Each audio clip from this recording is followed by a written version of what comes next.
Guidance on taking hand and finger measurements. Please heed the general advice on taking measurements before starting the program. The latter is based on the standards laid down by the Federal College for Orthopedic Technology. Each manufacturer, however, uses material of different quality with a corresponding effect on the hand. The film will draw your attention to the specific quality features of the compression gloves from OFA Bamberg. Every time you see this OFA tip, we make recommendations on how to obtain the best fit and the highest wearing comfort of an OFA glove. Explain to your patient right from the beginning the individual steps and the approximate time involved in the measuring procedure. The patient will then not become impatient about the time required. When taking measurements of hand and finger, it is essential to measure without stretching the tape, as the glove may otherwise feel tight. The arm should rest on a surface, for example a table. First, feel the hand carefully to check if it is totally decongested. In the case of soft tissue, you must tighten the measuring tape, whereas in the case of firm tissue, it should be somewhat looser. Also, pull more firmly on the measuring tape should the edema be pronounced, and less firmly if the edema is less pronounced. Enter all length measurements taken in columns L and all circumferential measurements in column C of the order pad. Turn the hand round with the palm facing upwards, ensuring the hand is extended at all times. Start with the circumference of point A. Place the measuring tape once round the metacarpophalangeal joints. Mark the lower fold of the middle finger to be able to measure the length at a later stage.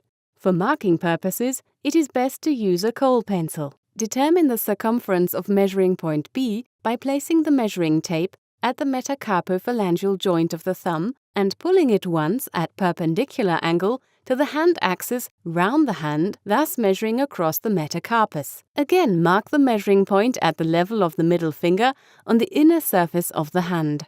At the second fold of the wrist, measure the circumference of point C and then mark the location.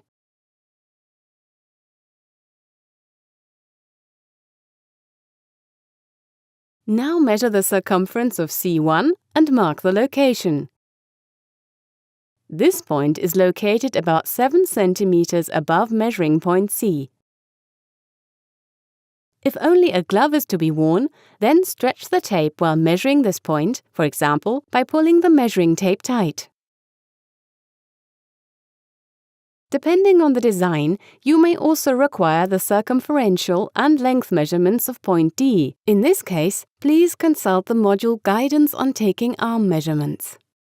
You can now finalize the length measurements on the basis of your markings. Also in this case, the hand should always be extended. Start with point A and move from measuring to measuring point along the hand axis to point C, or depending on the design, C1. Always measure the total length starting from point A. Now start to measure the fingers. Here it is very important to measure with millimeter accuracy with the finger measuring tape on the inside of the fingers. Please enter the circumferences and the lengths in the column C and L of the order pad. The X measurement is located at the metacarpophalangeal joint of the finger.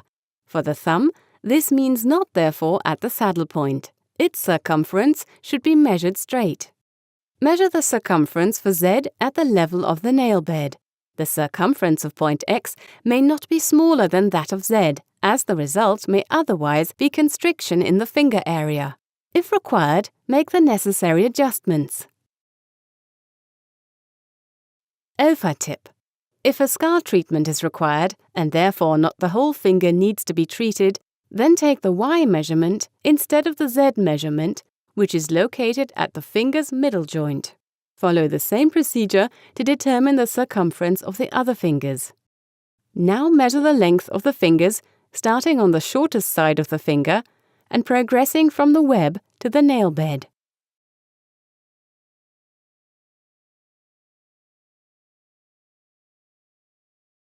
OFA tip. To obtain a perfect fit, simply measure the length of the inside of the fingers. Follow the same procedure to determine the length of the other fingers. For information on the different designs and additional features, please refer to the module ordering. Please do not hesitate to contact customer service at any time should you have any further questions.